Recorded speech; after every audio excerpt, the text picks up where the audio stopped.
Les personnes toxiques, elles existent, elles peuvent être très difficiles à vivre parfois, et quand vous êtes en contact avec elles, eh bien, elles peuvent vous intoxiquer, elles peuvent littéralement vous remplir d'énergie négative. On en parle tout de suite avec un coach professionnel qui est en direct avec nous par téléphone. Radia Ben Ahmed, bonjour. Bonjour, je passe le bonjour à tous les auditeurs et les auditrices de RTCI. Merci infiniment. Alors donc il existe une catégorie de personnes toxiques, comme les aliments toxiques, donc ça existe aussi. Il y a des gens qui sont toxiques. Bien sûr, c'est une information que la plupart de nous ne la connaissent pas. Donc la probabilité que chacun de nous côtoie au travail ou même gère une personnalité difficile, elle est élevée, puisque ces personnalités représentent environ 20% de notre société. 20%, vous êtes gentil. Oui. Vous êtes gentil, un petit 20%, vous êtes gentil. Tant qu'on n'a pas des études précises, donc on reste sur une étude internationale. C'est précis, c'est vraiment, on a vraiment le sentiment qu'il existe autour de nous des personnes, qui sont remplies d'énergie négative, qui vous bouffent littéralement votre énergie, et quand vous passez du temps avec ces gens-là, eh bien, au bout d'une heure, vous vous sentez vidé. Exactement, c'est ça. Puisque je suis coach, je travaille sur l'accompagnement des personnes qui sont en relation avec un individu ou une personnalité difficile. Donc définir le mariage, par exemple. Oui.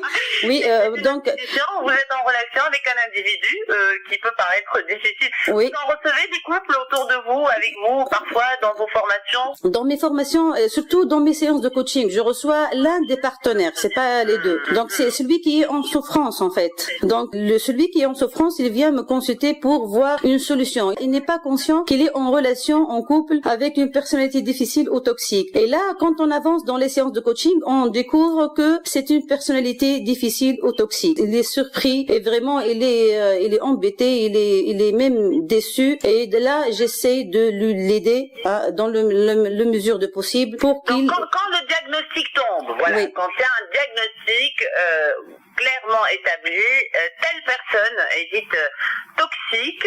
Donc comment fait-on? Est-ce que vous pourriez nous apprendre ce dimanche quelques petits trucs comme ça pour tenir à l'écart ces énergies négatives? Voilà, donc pour les personnalités difficiles, surtout pas toxiques, je parle des personnalités difficiles, là il faut par exemple limiter le contact, ne pas vraiment s'acharner dans des discussions stériles.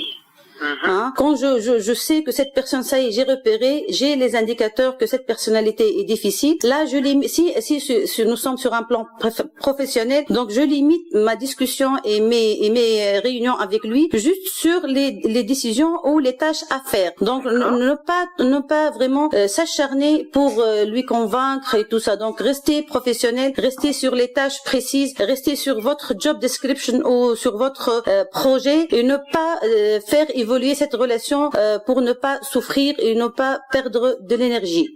D'accord. Voilà. Ça, c'est dans un cadre professionnel. Oui.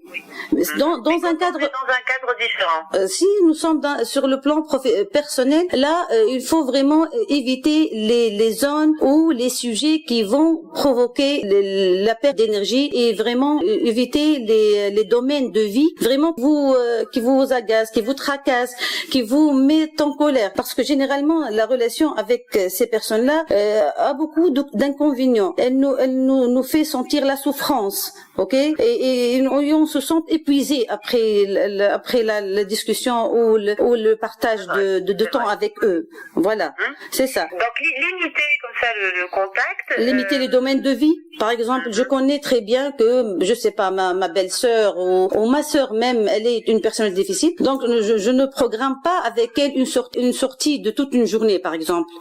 Oui, vous comprenez l'exemple? Exactement. Il faut être fort stratège parfois. Voilà, c'est ça. Oui. C'est ça.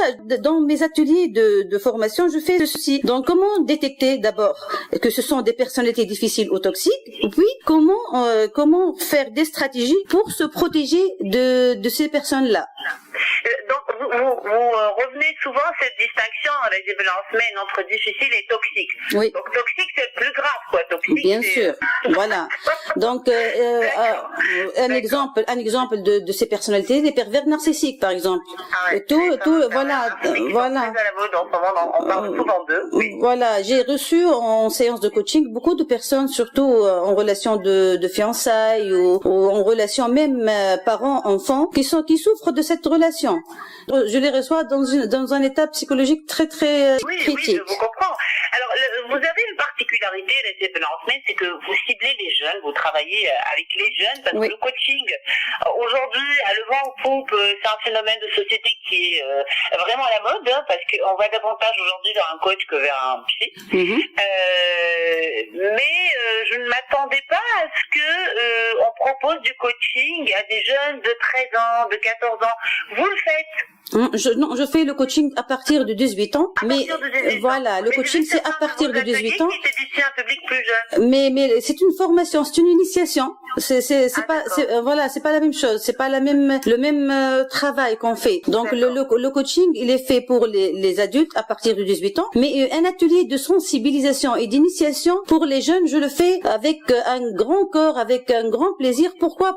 Pour les sauver, pour les protéger à partir de jeune âge, pour ne pas être victime plus tard de ces personnes-là, parce que mes séances de coaching créez en eux une forme d'immunité. Voilà, c'est très tôt, ça. Exactement ça. Donc vous travaillez avec des adolescents, ça vous arrive, ça marche le coaching quand on a un adolescent un peu difficile? Les adolescents dans les ateliers de formation, ils sont ouverts parce que pour eux c'est une découverte, c'est nouveau et vraiment ils viennent avec un grand besoin de découvrir, de savoir qu'est-ce que c'est, comment je fais. Et là ils commencent à vraiment prendre conscience que vraiment c'est pas tous ses amis et tout son entourage ils sont gentils à ce point, hein. Et là c'est voilà. Donc je travaille sur les prises de conscience. Vous avez un prochain atelier que vous organisez bientôt, vous nous donnez une date? Voilà, c'est le 1er mai, Inch'Allah. Donc je programme un atelier destiné pour les jeunes et les moins jeunes, donc à partir de 13 ans jusqu'aux 38 ans, pour sensibiliser les gens et apprendre à détecter ces personnalités difficiles et toxiques, et surtout apprendre à mettre des stratégies pour se protéger de ces personnalités-là. Très bien. Merci infiniment, Rajib Nasmeen, d'avoir été en direct avec nous. Je rappelle que vous êtes coach professionnel.